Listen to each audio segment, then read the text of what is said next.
상처와 용서.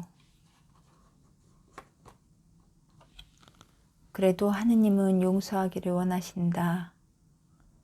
용서란 그토록 어려운 것이라는 것을 잘 알면서도 수많은 성인들이 용서를 강조한 것은 무엇 때문일까? 그리고 필자 역시 용서한다는 것이 쉽지 않다는 것을 알면서도 이런 글을 쓰고 있는 것은 무엇 때문일까? 그것은 용서는 주님의 지상 명령이기 때문이다. 용서란 그리스도인들이 분명히 알고 실행해야 할 가르침이기 때문이다.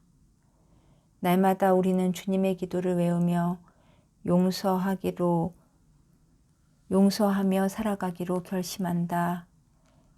오늘 저희에게 잘못한 일을 저희가 용서하오니 저희 죄를 용서하시고,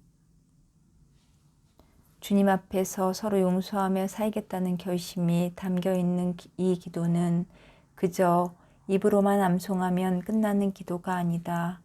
예수님께서 주님의 기도를 통해서 우리에게 가르쳐 주신 용서 사상은 하느님 아버지께서 구약성서를 통해서 강조하신 용서 정신과 일치한다. 집회서 27장 30절에서 28장 7절에는 이웃의 잘못을 용서해 주어라. 그러면 내가 기도할 때 내 죄도 사해질 것이다. 자기 이웃의 분노를 품고 있는 자가 어떻게 주님의 용서를 느낄 수 있으랴, 기대할 수 있으랴 라는 내용의 말이 나온다. 하느님이나 주 예수 그리스도께서 강조하시는 것은 이웃을 향한 우리의 용서가 선행되어야 우리를 위해 주어진 하느님의 용서를 체험할 수 있다는 것이다.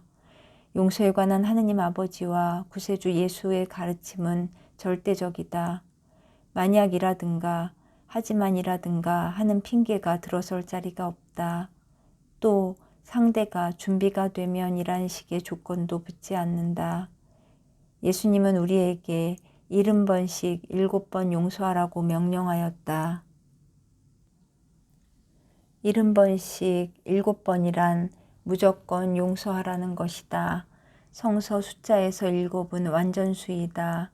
70번에다 곱하기 7을 하는 것이니 이는 절대적인 완전수를 가리킨다. 예수께서 우리에게 무조건 용서하라고 하신 근거는 당신 자신이 우리를 무조건 용서했기 때문이다. 스페인 어느 수도원 성당 고해소 위에 달려있는 십자가의 예수님은 오른팔이 축 늘어져 있다. 그 사연은 다음과 같다. 오래전 이 고해소에 어느 신자가 와서 엄청난 죄를 고백하였는데 이때 신부는 다른 죄는 다 용서할 수 있어도 그 죄만은 용서할 수 없다고 말하였다. 바로 그때 고해소 위에 걸려있던 십자가에서 예수님의 오른팔이 움직이면서 그 신자의 죄를 무조건 용서하라는 뜻으로 십자를 그었다고 한다.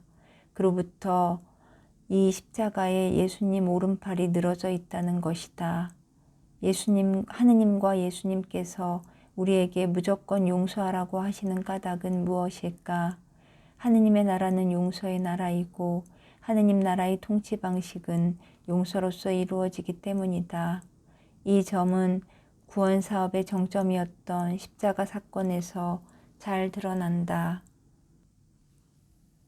십자가 위에서 피를 흘리며 죽어가던 예수께서는 하느님께 용서의 기도를 청한다. 예수께서 하신 기도, 아버지, 저 사람들을 용서하여 주십시오. 그들은 자기가 하는 일을 모르고 있습니다. 여기서 그들은 누구인가? 이들은 유다, 최고법정, 그리고 빌라도이다. 유다는 배반하여 스승 예수를 팔아넘겼고 최고법정은 자국의 동포들을 보호해야 할 책임을 지녔음에도 불구하고 예수를 식민 통치자인 빌라도에게 넘겨 배반하였고 빌라도는 로마 제국법에 따라 정의와 공평 속에서 예수의 무죄를 선언해야 했건만 폭동이 일어날 것을 두려워하여 예수를 처형하도록 병사들에게 넘김으로써 배반하였다. 예수께서는 십자가 위에서 하느님 아버지께 당신을 배반한 자들, 당신의 죽으심에 결정적 영향을 미친 이들을 용서해 주기를 청하셨다. 하느님 나라의 왕이신 주님께서 하늘나라에 들어가시기 전에 무조건적인 용서를 베푸시는 것이다. 용서의 왕이신 주님께서는 당신 오른편에 매달린 사형수에게도 용서를 베푸신다. 오늘 내가 정녕 나와 함께 낙원에 들어가게 될 것이다.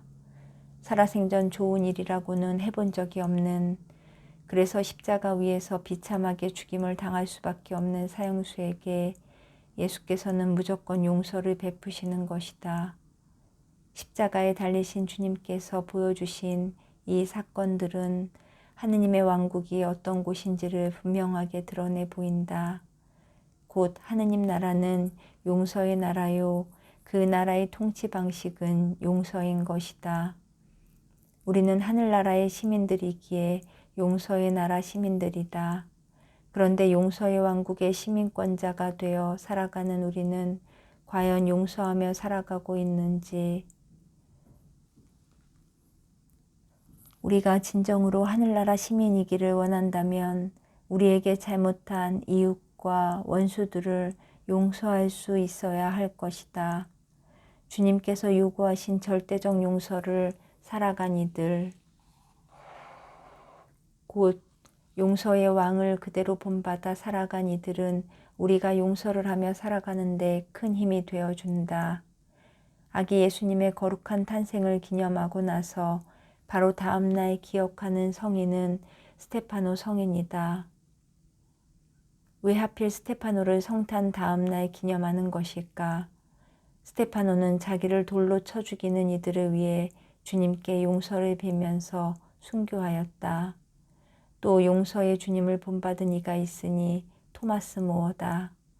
그는 자기 목을 자르는 이를 위로하며 말하기를, 여보게 날 죽이는 것을 언짢게 생각지 말게나 우리 모두는 다 천국에서 기쁜 마음으로 만날 것이니. 이렇게 용서를 살아간 구체적 인물을 본받는 것은 용서하려는 우리에게 큰 위로가 된다. 저들도 용서했는데 내가 용서 못할 이유가 무엇인가? 언젠가 신문에서 다음과 같은 기사를 읽었다. 살인죄를 저지르고도 10년 넘게 잡히지 않고 살아온 자가 자수하였다. 경찰은 그를 의심하지도 않았었는데 스스로 자기 죄를 고백한 것이다. 그가 자수한 것은 자기가 죽인 할머니의 마지막 기도 때문이었다고 했다. 할머니는 돈을 빼앗고 자기를 죽이려는 강도에게는 뭐라고 한마디 말도 하지 않고 오로지 주님께만, 주님, 제가 지금 당신께 갑니다 하고 여러 번 외쳤다고 했다.